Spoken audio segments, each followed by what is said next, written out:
Rick is area manager in Vicar, Lubrizol, Louisville. Rick and I met a little while back, and I had gotten talking to Rick. Rick, I can't remember. I think we were in. I know we were in a management meeting, and we were somehow you got talking about veterans, and that sure caught my ear. Appreciating a lot what the men in uniform do for our country. And I didn't get to serve in the military, but senior in high school had a bad car accident and actually thought about going in the military, wanted to, but I know you and Mike have both served time in our military and served our country. And I just, your service for the military, first of all, on your own, and then just the love that you had for veterans, I picked up on that really quick. Men and women that are in uniform and people that you had interviewed and people from World War II. And Rick, tell us a little bit about yourself and about, you've written a book as well on veterans, and I want our listeners to hear a little bit about that. So if you just give us a little background on that, I'd sure appreciate it. Sure, Travis. I'm an Army veteran, and I'm originally from Chicago. Give you a little bit of personal background. Yes, sir. Uh, One of four uh, children, and was fortunate enough to my experience and love for veterans actually stems back to my father, who was a World War One vet, a World War Two vet who went in underaged. We're still actually, ironically, doing some research on him. My father was probably either 14 or 15 when he went into Is World that War right? Two. No kidding. That is correct. Now, what branch did he serve, brother? He actually served in the Navy in World War Two. He went in 1942, and I think it was 13 years he served in the Navy, and then he did a stint of 3 years in the Army during the Korean War and post-Korean War era. Wow. So you grew up as a military kid. You grew up in a serviceman's house. What Yeah, I kind of did. what was that like, Rick? Well, it was unique in the sense that there was certainly discipline that he taught us. There were three boys, and then we had a sister. And what kind of amazed me is I remember just as a kid of about 8 or 9, sitting and playing in my parents' closet and seeing his Navy uniform, and it was something about that that resonated with me back then. So, yeah, it was discipline, but it was for the better. Obviously, I didn't grow to appreciate that until I got much older and became an adult and eventually a parent as well. Yes, sir. It's funny how those childhood lessons come back when you get older. And then I tell my dad all the time, I said, Dad, you get smarter every year I live. All Absolutely. those lessons, all those things you taught me, they make more and more sense all the time. Well, that's neat. And so you developed a love for the military, I guess, while you were in the military, or when do you think that? You said because of your dad. Tell us a little bit about that. What kind of made that burnt that flame in you about the veterans learning from your dad? Well, it was that part, Travis, and then when I went to college, I originally went to University of Alabama. I was pursuing sports at that time and What suffered. sport did you play? I played for a short time as a walk-on in football, Okay. and sustained injuries. It was kind of difficult going to a school of that caliber as a walk-on, and so I kind of given up that pursuit, and I was looking for something else to do.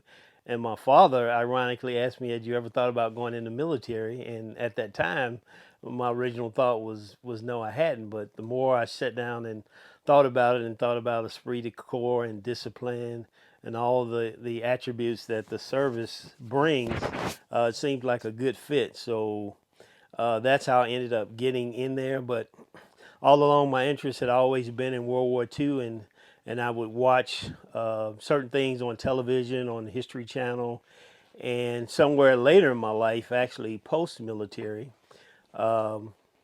I was watching something on the History Channel, and it was like a light bulb went off and said, you watch this stuff all the time on TV. Why don't you just record history yourself? So there were a couple of couples of World War II veterans that actually went to our church, and my original plan was just to interview them And then I had a neighbor down the street, and my father was still alive at the time. And I was just going to do a small tribute, a small paper. And as things grew, people started feeding me more information. So I started from right at my local church to across the county, then across the state, and then across the country. Wow. So that really blossomed from something small into something pretty big after a while. That's pretty neat, brother. And Rick, what's the name of your book too? The title of my book is called Tribute to Valor and Courage. Tribute to Valor and Courage. Okay. Yes. And can you find that on Amazon? It is on Amazon, and I think you can find them at Joseph Beth bookstores as well. There's one in Lexington, and I think one in the Cincinnati area, and one in Northern Kentucky. Okay. Okay. Fantastic.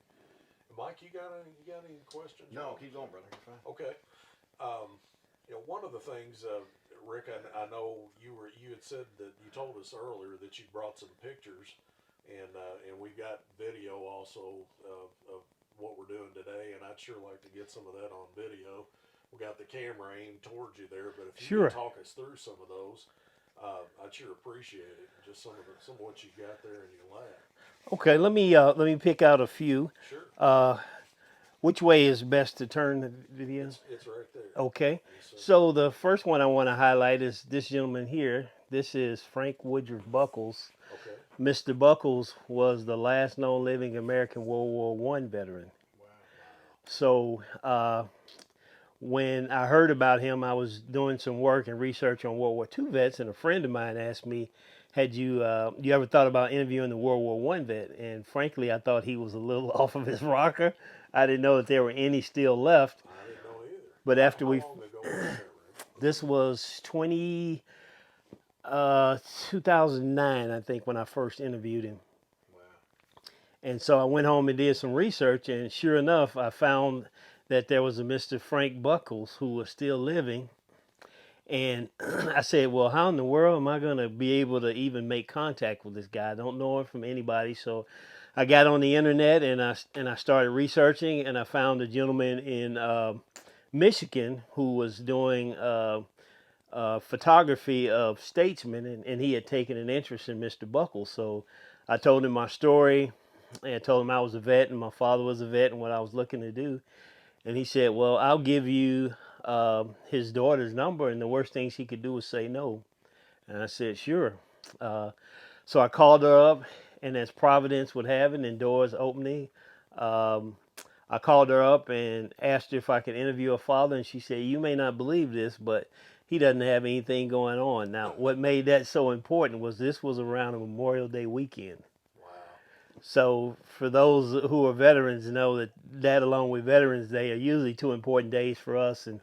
And this gentleman was usually always with some congressman. He had pictures with the president. And I said, I'll be on my way. So I actually drove up to Washington, D.C. to interview some Japanese American World War II veterans. And then I drove over to Mr. Buckles' farm. And he and his daughter Susanna were running a 330-acre farm in a place called Charlestown, not to be confused with Charleston, in West Virginia. So I drove over to his house, and I met his daughter, and I asked her, I said, well, how can I talk to him? And she said, just talk to him like you're talking to me.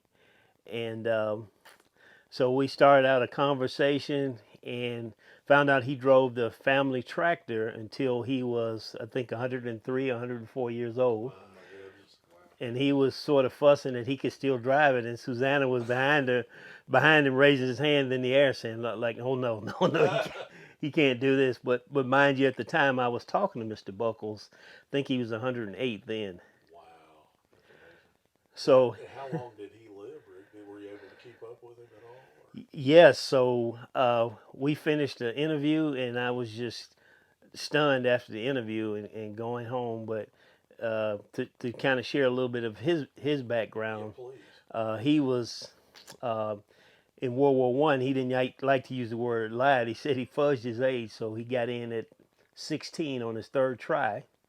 Made it into World War One. Wanted to get overseas as fast as he could. So he went to a casualty care unit, and there he took care of some casualties. They transported some POWs, I think, and some dignitaries. So he made it from England to mainland Europe. Finished that, made it through World War One. Came back home on the Carpathia, and the Carpathia was one of the ships that rescued people from the Titanic. I remember hearing that, the name of that ship. Yeah, so he was on the Carpathia coming home. Came home, said he wanted to see the world. So, ironically, in 1941, uh, he's in Manila in the Philippines. So he'd become a purser on a ship. And unfortunately, after the Japanese attacked Pearl Harbor, they went across the international date line and attacked the Philippines. So Mr. Buckles, after having made it through World War One, gets captured as a civilian prisoner in World War Two. Now, if you do the math, he's no spring chicken. He's 40 years old, and Mr. Buckles was in captivity. I think he told me for 3 years As a civilian now. as a civilian. And he was about 5'9". He weighed 155 pounds. He said when he first started weighing himself, when he dropped below 100, he stopped weighing himself in captivity. When they were liberated by, I believe it was the 44th Tank Battalion, they were living on a handful of rice a day. So he survived, where a lot of younger soldiers that were in some of the other camps had actually passed away, just didn't make it through. Although he didn't have to go on the death march, he did survive. So he came back home, went to California, met his eventual wife. They moved to West Virginia, which he said was the land of his forefathers. His great, great, great, and maybe one more great grandfather was in the Battle of Oriskany in the Revolutionary War. So that's where he settled down and stayed married to his wife and until she passed away. I think she was 91. And Mr. Buckles said he thought he lived to be 120. Well, he actually lived 2 more years. He lived to be 110. And what happened is pneumonia actually got him, and that's how he ended up passing away. But his mind was so sharp, and he just enjoyed people. If you ever looked on his website, there would be Girl Scouts that would come by, and there would be motorcycle clubs, and he just loved entertaining people and just still felt some relevancy in life. And if you can imagine going from a time when the Wright brothers hadn't even flown a plane yet to the time of laptops, you know, what a migration through life. Wow, man, he saw some things, didn't he? That's a neat story. Absolutely. Another I'll share with you here is a lady who actually was a prisoner of war in World War II. It's very unique. Her name was Mildred Dalton Manning, and Miss Manning was one of several nurses that were actually in the Philippines. So there were, I believe, 88 nurses that were in the Philippines, 11 from the Navy and 77 from the Army that were there during the time of the Japanese attack. Some of them got out by sub with General MacArthur. A few people got out via plane. A couple got out by ship, but Miss Manning was unfortunate enough to not to get away. So she was a prisoner for about 3 years, and in addition to being sick herself, she took care of people because she was a nurse. And it seems like Miss Manning told me she had something like 10 different diseases at one point in time. Dysentery, beriberi, dengue fever, malaria, among some others. And yet and still she was able to survive and take care of patients. So fortunately, all of the nurses that were there were not accosted or assaulted by any of the other soldiers, which was definitely a point of concern. And so she made it back home to the U.S. and she sold war bonds for the duration of war after she was liberated. A really sweet lady. She actually was the only one that I didn't interview in person, but I've got 2 or 3 handwritten letters from her in absolutely perfect cursive writing, just unbelievable. And when I finished with her, we exchanged a few letters. We finished with her interview, and before I got the book out, unfortunately, she passed away. But I had, unbeknownst to her son, I had interviewed her. So they lived up in New Jersey, and I called him one day and I told him about the story that I interviewed his wife, and he said, one day we're going to have to get together. And I said, I'll get you a copy of the book. And so it's probably been close to 6 or 7 years ago now. I was at a book fair in a book conference in Nashville, Tennessee, and I thought about leaving a little early from the conference, but I had this unction just to hang around, and I said I think I'm going to stay a little while longer. And so I was talking to a gentleman from Chicago, which is my hometown, and he was talking about his wife, who was an award-winning, I think, poet. And so this lady walks up to my book display and she picks up a book. And she's kind of talking aloud, but yet still she's kind of talking to herself. And she says, World War II, huh? She said, I had a mother-in-law who's in World War II. And I was kind of listening out of the corner of my out of one ear and said, okay, that's not unusual. And she said, and my mother was a nurse in World War II. And again, not unusual. A lot of women were nurses. And then she said, her nickname was, they called her Millie. And when she said that, I didn't hear another word that this man said. So the ironic or providential moment there was that the lady who is in my book and whose picture I'm holding was her mother-in-law. So let me paint the picture for you on how this meeting occurred. So this lady lives in New Jersey. She is a writer. I never talked to her. I only talked to her husband, whose mother is on this picture.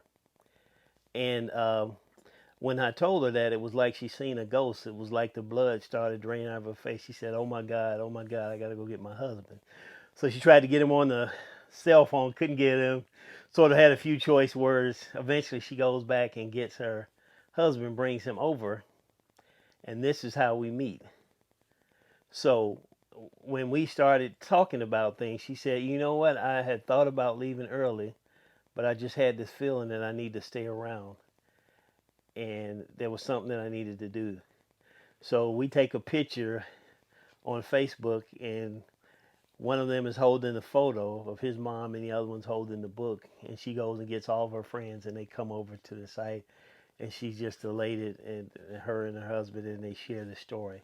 But we had never met each other before, so you can't put that together mathematically for something like that to occur. That's amazing. Yeah, that's a divine appointment, brother. Absolutely. Yes, sir. The next gentleman I've got here is Buddy Branch, and Buddy Branch was in a segregated tank battalion, and he fought for General Patton during World War II.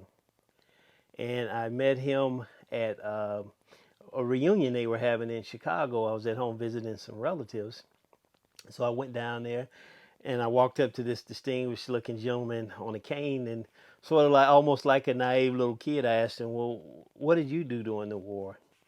And it's typical with a lot of them. They said, oh, I didn't do very much. I just kind of did my part.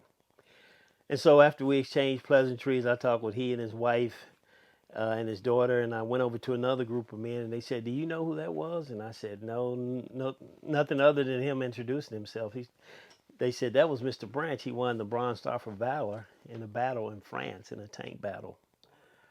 So the irony again of this, of the providence, of the divine appointment, was that I had actually read his story, his Army citation, in a book in a library in the little small town that I live in right now. And so it took me about a year or so to finally get him to sit down and let me do his interview. He's very modest. I said, look, Mr. Branch, you're not bragging about what you've done. I've already seen your citation. The Army gave you that. I just want you to tell me what happened and give me your rendition of it. So I finally got him to open up. I went to his home. He lived in Dayton, and we're sitting down and we're going through his photo album, and he turns a few pages and turns to this distinguished looking gentleman in uniform, and I was looking at his face and I thought, boy, that guy looks familiar to me. I know I've seen his face before. And then he turns a few more pages, and this gentleman's in a baseball uniform. And then it all clicked. So his platoon leader for a while had been John Roosevelt Robinson. Unbeknownst to us in baseball lore, is Jackie Robinson.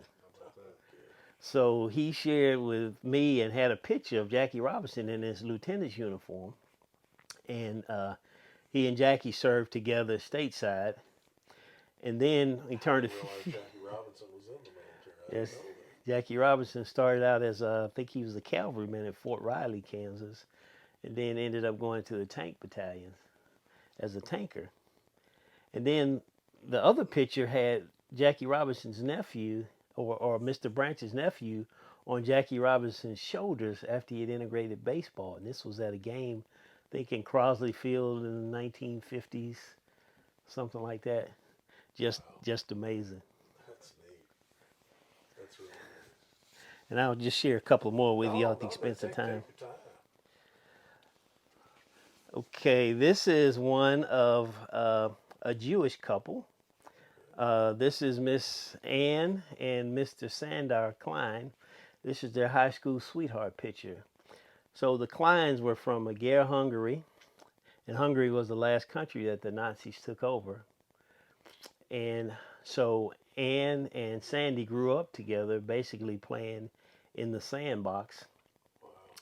And in 1930, I want to say 38, he joined the Army Air Corps after coming to the States. He had a father who was on the JAG Corps in the U.S. Army, so he comes and actually becomes a fighter for America. In the meantime, Ann stays behind, and she gets captured. Now, what's the JAG Corps for those of us? Oh, I'm sorry, Judge Advocate General. Okay, It's basically the legal corps gotcha. of Okay. the Army wing. Yeah, thank you for No, telling me, that's asking me just- that. I'm just not as versed, and Yeah. I know we'll have some listeners that won't be, and I want them to understand what you're talking about. That's that. You don't realize sometimes that the military has all the different, just like the Surgeons General. Absolutely. And they've got all these different variations and things that they have to do to conduct what they do throughout the world. And you don't realize that they're just services that are just like our everyday services that they have to conduct. They have to feed people. They have judicial stuff going on. They have to build roads. They have to Absolutely. all that stuff. So no, I'm glad you mentioned that, brother. Go ahead. I didn't mean to Sure. cut you No, off. but thank you for interjecting there. But while Sandy was flying as a radio man on an aircraft, I don't know my aircraft too well, but it was either a B-17 or B-24. Ann was captured, and she ended up going to Auschwitz. Oh wow. So while he's fighting for America in parallel, she's essentially going through hell on earth. And she told me a part about where she was in line with her parents. And Joseph Mengele, who they call the angel of death, that did all these hideous experiments on the Jews, was at the front of the line. And if Joseph Mengele thought you were deemed fit to live, you went one direction. If you weren't, you were sent the other way to the gas chambers. So she was in line with her parents, and she said she remembers looking back the last time, and that's the last time she ever saw her parents. She saw her mother, and they were both sent to the gas chambers. Both of his parents, both of Sandy's parents were sent to the gas chambers. She had two brothers, George and Andrew, that were sent to a German work camp, and she never saw them again. But she was one of the sweetest ladies that you could ever meet. In fact, she lived in Louisville, or they did at the time. And we would talk for a while, and she would go get us something to eat, and then we'd talk a little longer, and she'd get us something to drink. And I said, look, Miss Klein, you got this backwards. You're not here to serve me. I'm here to serve you. But it was the heart of something like that that makes me think still that when I go through my toughest times, it only pales in comparison to what some of those people went through. So I asked Both her parents. parents went to the gas chamber. Both of her parents and both of his parents went to the gas chambers. So she was fortunate enough to get a job in the kitchen, and so she was able to trade food for some of the amenities and some of the things we take for granted, shoes, socks, that sort of thing. And I asked her if she thought she would die. She said no, she always thought she would live. So she had banded with a group of ladies, and they just kind of took care of each other, picked lice out of their hair, and did all the other things to encourage each other. So the happy ending, if you will, was that Anne survived. So after the war was over, Sandy went back to Budapest, found out that Anne was alive. He went back and found her, asked her to marry him, and she said yes. So they stayed married for 60 some odd years until Anne passed away. It may have even been 70. She passed away at 91. And then Sandy just passed away about 5 years ago at almost 97. Wow. So another great couple. So had childhood sweethearts and then had all that in common going through the war too. Absolutely. I have a picture in my book where they were in a play together. She was in 3rd grade and he was in 4th grade. So they literally knew each other for 8 decades. Isn't that something? Wow, what a story. That's precious. Man, I mean, you told me, it's just some of the stuff we watch in movies that are based on true life stories are just would pale in comparison to some of these stories. I mean, that's something somebody should make a movie about. It's funny you say that, Travis. Almost everybody has said that, even especially some of the ladies love the part about them getting back together, getting married, having a family. He ended up getting a doctorate degree, became a psychiatrist, and so things really boded well for them. This next gentleman was in the 101st Airborne, where I was privileged to serve. This gentleman here, and he had a pretty interesting career, Mr. Flores. So again, I went to a reunion for the 501st Parachute Infantry regiment that was part of the 101st. They had a reunion in Louisville several years ago, and I wanted to meet some of the veterans because that's obviously part of my lineage, as I was fortunate enough to be in the 101st. And so I asked one of the gentlemen, could I meet some of the vets? And he said, yeah. He said, where do you want them at? So I said, how about a couch over there? And the guy motioned, and these veterans would come along. They sit down and talk with me for a certain amount of time, and then he kind of motioned for them that was enough, and they get up and leave. And then other people would come, and I kept trying to ask this guy what he had done, and he would never divulge or share what he'd done. Obviously, he had a lot of influence over them, and they respected him a whole lot. But he never tried to bring any attention to himself. And then I saw one gentleman that had his uniform on, his World War II uniform on. He was 87 at the time, and I said, hey, could I interview you, Mr. Flores? And he said, no, man. He said, I'm dancing with my wife. So he spent the rest of his evening dancing and flirting with his wife. And so I asked him, I said, could I come to your house maybe and interview you sometime? And he said, sure. He said, come on up to my house. So I was going to his house on a Thursday, but I had to reschedule until Friday because the city was renaming a street after him. And so I went up on a Saturday, and I got there a little late. So I was going to take he and his wife out to dinner, and he said, your money's no good. He said, I'll take you out to dinner. So we go into an Italian restaurant, and people stand up and they start clapping when we go into this restaurant. And I'm thinking, I don't know who these people are, but I'm probably in way over my head. So we sit down and we have lunch, and then we go back to his house, and he's got a photo album too, like Mr. Branch, and we're looking through it. And the first picture that caught my attention was he had a picture with President George Bush, the elder President Bush, who was a Navy pilot in World War II, and a lot of people don't know that. He was one of the youngest, if not the youngest, Navy pilot in World War II. He was only 19 years old. And so we turned a few more pages, and then he's got a picture with the Queen of Belgium, because he was invited back to Bastogne for the 60th anniversary of the Battle of Bastogne, where the 101st was involved in a big skirmish there. Then he turns a few more pages and he's got a picture with General Petraeus, who was a 4-star general who had been over the 101st and then special operations, and then he may have been over the CIA at one time. And so I asked him, I said, Mr. Branch, what did you think about the movies about World War II? And he said they were pretty interesting. And I said, well, what did you think about the movie Saving Private Ryan? And he said, now, that movie there, that wasn't too bad. He said, I served with the real Private Ryan, don't you?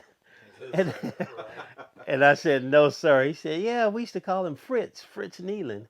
So after we finished our interview and I drove back to Kentucky, I got on the internet, and sure enough, I looked up Frederick Fritz Nealon and Googled him, and Mr. Nealon was from Tonawanda, New York, and he had 3 other brothers. I think 2 of them had gotten killed, and the third one they thought had gotten killed, but he actually was, I think, a Japanese POW. So, of course, when they make movies, sometimes things may be glamorized a little bit, but the essence of the story was right there.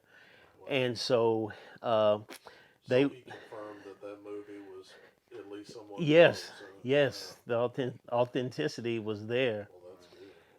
And so the hotel company, he was in hotel company 501st Parachute Infantry Regiment. They go in to get him out. They, again, didn't have to go through all the fanfare that the movie depicted, but they went in and got him out, sent him back home, and he finished the rest of his tour instead of a parachute infantryman as an MP in Tonawanda, New York. And then he turns a few more pages, and towards the end of his photo album, he's got a picture of, if you all remember one scene where the gentleman was age progressed and he was looking at the headstone, then he turned and looked at his wife and said, tell me I was a good man. And he's got a picture of that gentleman also in his photo album. So it kind of confirmed and validated all of the stuff that he went through.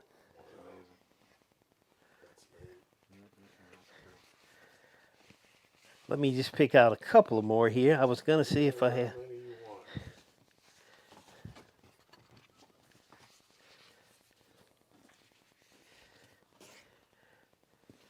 Say one thing while you're looking No, there. yeah, go ahead. Rick. It's neat that you can shed so much light on the details. Just these little things that really on the news. You don't get a lot of detail like we're hearing today, right? And just going in their homes like that, them inviting you in their home, and just going through the photo album, and now here you are seeing all these other people. You got to be kidding me, So I think it's real special that you did that and had the opportunity. And now you're sharing it with us. We so much appreciate that. Absolutely. Yeah, it really is. It's an honor. I feel like, Rick, I feel like your interviews with these people were a lot like the people you interviewed. I think you've got some hidden gems that a lot of people don't even realize are there. Absolutely. That are waiting to be discovered. That's some amazing information. Yeah, and I thought I had a picture of my father here, but I may have left his at home. But I will share a couple of more of these. Sure. So we were talking about Gatlinburg earlier, and I remember being at the Gatlinburg parade. They actually have the first parade in the nation right after midnight on the 4th of July. And I saw a distinguished gentleman in his uniform. And I told my oldest daughter, I said, that guy was in World War II. And she said, well, how do you know that, Dad? I said, I can tell by looking at his uniform. And fortunately, I was able to find out who this gentleman was through another Cherokee Indian, who this gentleman also, his heritage was Cherokee Indian. And the other guy that had been around Vietnam time frame, he was a little older than me, but again, he had been in the 101st and we became friends. So he got me introduced to this gentleman. And I found out who this gentleman was, and his name was Robert Youngdeer. So Robert Youngdeer was a Marine who actually was in this group called the Edson's Raiders. And which one was he in the picture there? He is this gentleman right here. Oh, right. Okay. Yep. And the Edson Raiders were a specialized group in guerrilla warfare, and he had been in the Battle of Guadalcanal. Well, Mr. Young Deer was, while he was in the Battle of Guadalcanal, they had the battle on Bloody Ridge or Edson's Ridge, and he actually got shot through the face and the neck by a sniper while he was trying to help some of his other friends that were pinned down. They were trying to recover some bodies. Well, Mr. Young Deer almost bled out at that point, but he was fortunate enough to make it to uh, back to the rear, and they actually got him on a hospital ship and treated him. So he was fortunate enough to survive. And while he's on the hospital ship, he met his older brother, who was also a Cherokee with another group there. He was a parachutist with the Marines, and he had gotten injured. So they didn't know that they were actually on the same island together, essentially. And they ended up both being injured and being together again on the hospital ship. Wow. So Mr. Young Deer was fortunate enough to survive that. He ended up getting out of the Corps, and after getting out of the Corps, he discovered he missed just the military life and discipline and some of the other things that being able to travel, some things he was afforded. So he actually ended up going back in the military, and he joined the 101st Airborne Division as a parachutist as well, and ended up serving in different areas. So he actually served for 20 years in the military, retired from the military, started working for the Bureau of Indian Affairs, worked there for several years, retired from the Bureau of Indian Affairs, and he went back home and became the principal chief of the Eastern Band of Cherokee Tribe. So Mr. Young Deer was a man whose faith was extremely important to him, and he just passed away a few years ago. So I was fortunate enough to go to his house and spend time with he and his wife. At the time I interviewed them, I think they had been married 73 years. Oh my goodness. And do you know how old he was at his death? Rick? He was, I think he was 96, Mr. Young Deer. Man, one alive. Yep. It's amazing. And then the last one I will share here is a gentleman that was in what was called the Bataan Death March. So his name was Dr. Brown, Dr. Albert Brown. On the He is the gentleman here to this side. He kind of looks a little bit like Clark Gable, sort of a handsome looking guy. yeah. And I saw his an article about him in the newspaper at home, and I told my wife, I said, you know, I think I'm gonna go and see if I can find this guy. So I lived in Kentucky. He was supposedly alive in Illinois. I had been in Illinois, so I just got in my car. My wife said, okay. I got in my car and I drove all the way to Southern Illinois. That's neat. And I went to the local VFW there and asked if there was an Albert Brown who was still alive and living here. And they said, oh yeah, you're talking about old man Brown. Doc Brown said, yeah, he lives down the street with his daughter. So I go over to the house and his daughter Peg answers the door. Peg at the time I think was maybe 83, and she was taking care of him. She was running a bed and breakfast, and then she also had horses. Free light skin. In her spare time. Yeah. So again, another one of those things when I think about I'm overworked or I got too much going on, they really have taken a lot of excuses away in my life. And I kind of told her who I was and what my project was, and she said, "Let me see what I can do. Let me see if I can wake him up." So she went into the bedroom, tried to wake him up. He wasn't feeling well, and I said, "That's okay." I said, "If I could just shake his hand and tell him thank you for your service, I'll be on my way." And the doorbell rang, and a couple of customers came into the bed and breakfast, and Dr. Brown opened his eyes and he started talking. So I had my tape recorder there just to record the different stories. And Mr. Brown was born in, I think it was 1905 or 1906. He says he remembers sitting in his godfather's lap in North Platte, Nebraska, and his godfather was William Buffalo Bill Cody. Wow. And they actually had a picture of Buffalo Bill Cody in the bed and breakfast at that place. Oh my goodness. Uh, Going out west, I've been to Scouts Rest before, or Buffalo Bill's, ranch. mm-hmm. Yeah, that's something. Go ahead. I want to hear No, about it's fascinating guy, very eccentric, like to do different things. So Mr. Brown played basketball and ran track, and maybe even played football. But I know he did basketball and track at Creighton University in the 1920s. Wow. And he'd also played. There was a picture where he had played against the Harlem Globetrotters. Uh, he had his pilot's license. He actually ended up getting a license as a dentist. So he got drafted and ended up going to the Philippines. And unfortunately for him, he got trapped up after the Japanese had attacked and went on the Bataan Death March.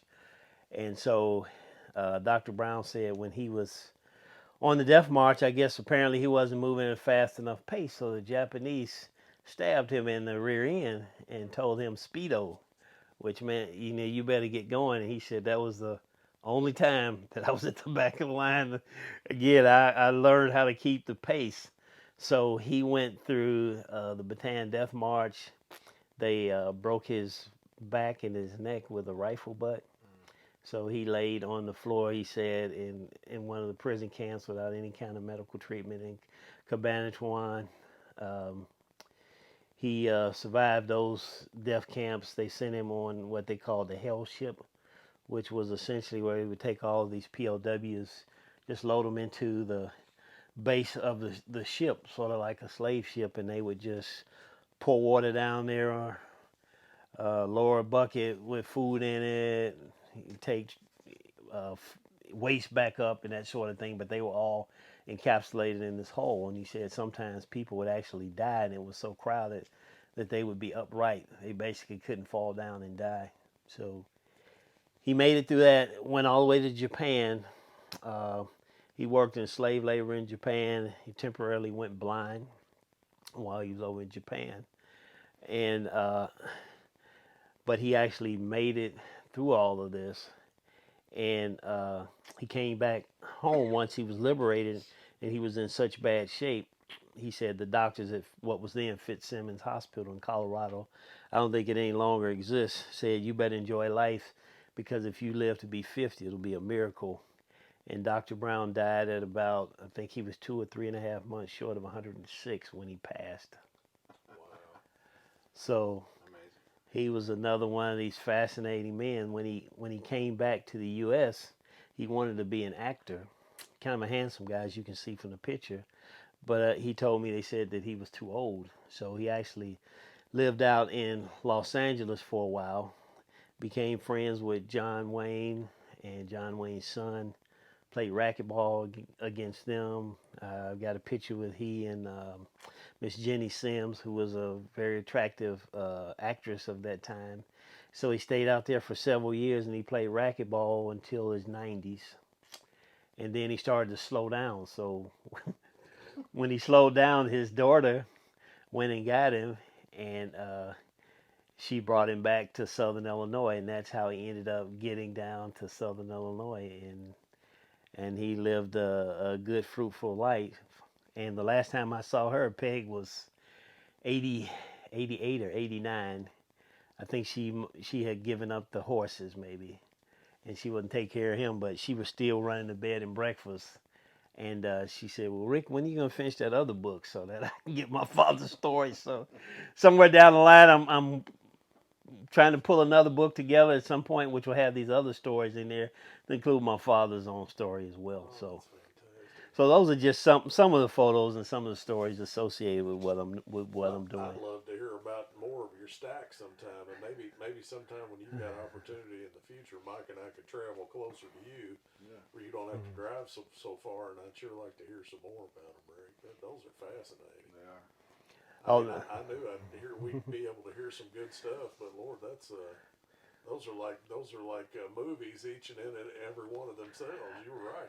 What do you think it was about that generation? I know Tom Brokaw called that the greatest generation, and what do you think it was about those men that they just didn't talk about that stuff unless they were prompted? I mean, what do you think it was? I know you've had some time to process hmm that. So I think a couple of things for them, Travis. One was they really understood about sacrifice. One of the gentlemen who I didn't talk about actually went on the Bataan Death March as a partial amputee, and he said, in a sense, we were kind of prepared for this, if you will, because we already understood about sacrifice in adverse conditions. For a lot of them, faith was very prominent in their lives. Um, and I think there was a sense of singularity at that time. Um, I think people pretty much had the idea that there was evil and there was good, and those two were diametrically opposed to each other. So not only were they making sacrifices for their country, but they were making sacrifices for each other as well. And a lot of them came home and just started businesses, continuing professions they had left in order to fight for their country, and they came from all different backgrounds. They came from all different regions. You had the movie stars like the Jimmy Stewart's of the world who signed up. You had the average everyday Joe, if you will, that just came out of the streets. You had people that came from Eastern Kentucky. You had people that came from New York City. So it was really a concerted effort. But I think those are the things that really caused them to be successful, really influence our nation. That's amazing. I know something you said that those guys, they just didn't brag on themselves. They didn't come back telling all those stories. You know, they almost had to be prompted to even Hmm. tell you. And several of those that you mentioned, you said oh, I didn't do anything. You know, I was just doing my duty. You know, I really, there wasn't anything special. Well, boy, that's man, oh man, that's really neat. Rick, I tell you what, it takes somebody special to go around and gather that kind of information. You say you just hop in a car and go take off and see them, and then sounds like after you got there, the Lord had things put together. I'm sure you were praying as you were going, and God was putting together the details while you were on the way, and boy, you had some fruitful trips, no doubt. It's just Absolutely. neat that you thought enough about those men that you gathered that information and help their legacy live on, you know, and help keep telling those stories. People need to hear those. I wish there was we need a resurgence today in our day of patriotism and of valor and all those things. You know, we got, it looks like we're working pretty hard as a nation to tear our nation apart, you know, rather than try to keep it together and put it back together. And we need people to work together and love our country and love, what we've put together as a nation. I think too many of us take it for granted. And I think I have too, no doubt, on many occasions. And I think the older I get, the more I appreciate what people in uniform have done to give us what we enjoy every day that we do take for granted. You know, and I'm sure they spend time on the field. You two guys spend time in service. For people sometimes that you get back home to that aren't grateful for what you've done and what they've done. And, you know, these men gave put their lives on the line. You all did in service, and some of them literally, and just in the ways that they served. And it's just, what a gift to give to a nation and to a country and to a people to literally, Jesus talked about that, about you laying down your life for your brother, Hmm. and you can't give any greater gift than that. And boy, man, those stories are something, brother. I sure appreciate you going and gathering that information. We got to get a hold of that book. Can you give us the name of it again one more time? Sure. It's called Tribute to Valor and Courage. Okay, and you're working on a second. Do you have a title, a name for the second one yet? Right now, I'm working on Legacies of Valor and Courage, which will sort of be a continuation of the first one and the untold stories that I couldn't get all in one edition. Sure.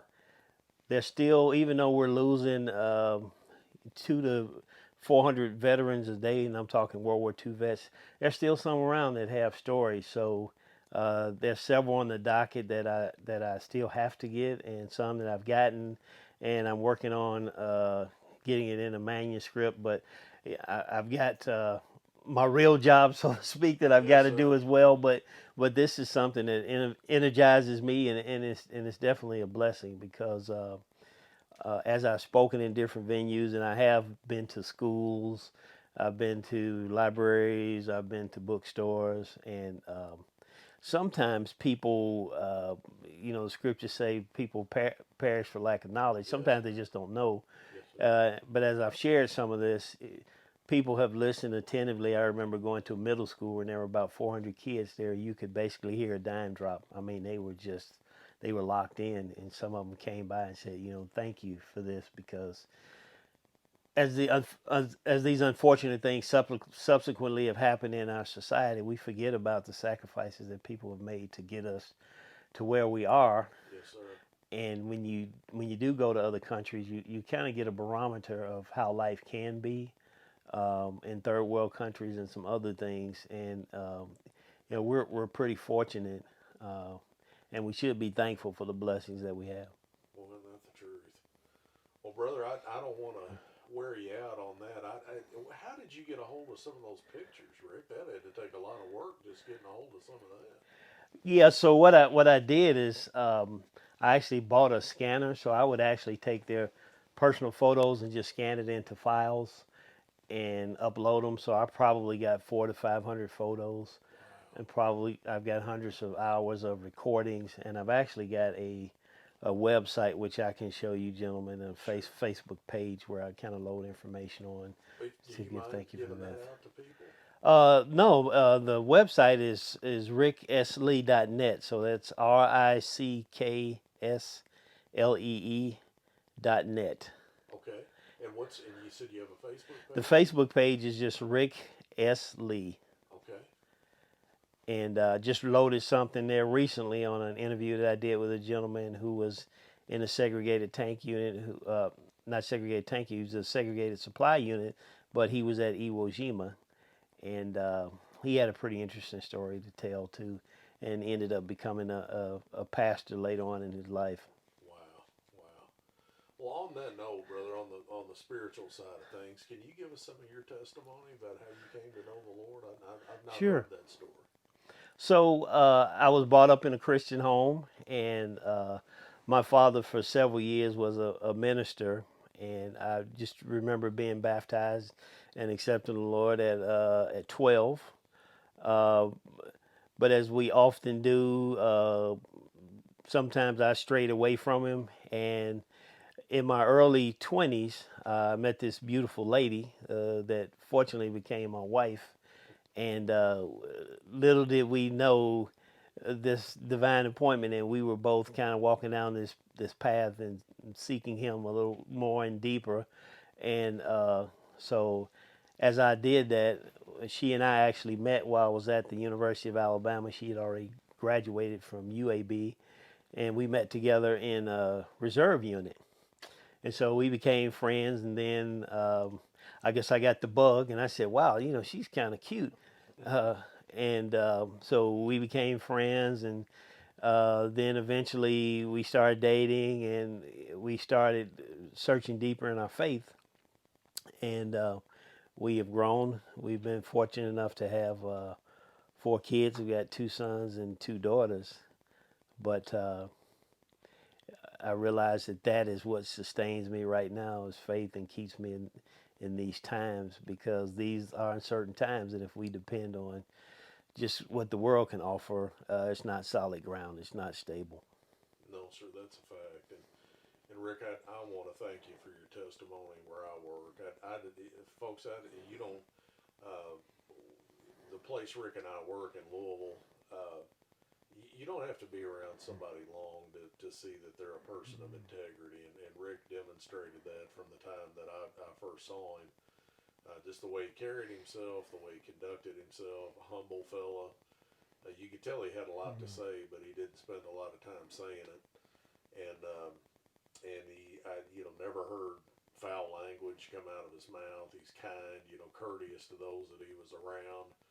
And I wasn't surprised to find out when I questioned him a little later before we did this interview that he was a Christian, that he knew the Lord. And I actually had a conversation, I believe, with Mike and my wife too beforehand, saying I'd be real surprised if he wasn't, just by the way he conducted himself. And I just want to let you know, brother, you're a light. You're a light where you are. And please continue that. We need all of it we can get. And I sure appreciate your testimony for the Lord. And I hope at some point in the future we can get back together and discuss some more of this. Your wife Mary is a wonderful lady. I'm glad I got to meet her today. That was a blessing. And we got to eat some lasagna, my wife's lasagna, and fellowship around some dessert, and then do this interview. And it's been a fantastic afternoon. And we've taken a lot of Rick and Mary's time already. They've got a long drive back to Harrodsburg. And I don't want to keep them out the rest of the afternoon. He cherishes, I'm sure, his weekends. He said he's got a real job back in Louisville. And folks, that's something else to just kind of give you the caliber of the man. He's the area leader at work. It's a big responsibility. It's a big job. He's got stuff to do not only at work, but when he gets home, he's got a family, got 4 kids, 2 boys, 2 girls, got a wife, and responsibilities at home. And he's taking time out of his schedule to drive all the way out of Henry County. Pretty good drive. How far was it, brother, from where you lived out? It was about an hour or so, but not bad. Let me just say, Travis, I appreciate the invite, and we're all as believers in a bigger service, Yes, in a bigger conflict than just what's even happening on this earth. So, but it's Him working in us that allows us to do what we do. It's not anything we can do of our fleshly selves. It's Him, and it's an honor and opportunity to be in His service. Well, appreciate the Lord using you, and you letting Him use you, brother. Really do. And appreciate you coming out, making this drive, and I want to be able to get you back home to do some things that you want to do with your time off, and you've sacrificed a lot of that time to come out here. We'll look forward to getting together. I'm looking forward to just talking to you and fellowshipping in the future, brother. And sure like to come back out closer to you the next time and squeeze some more out of you, some of that information that you got, brother. That's fascinating stuff. Thank you for the time today, brother. You're welcome. It's been a blessing. Yes, sir.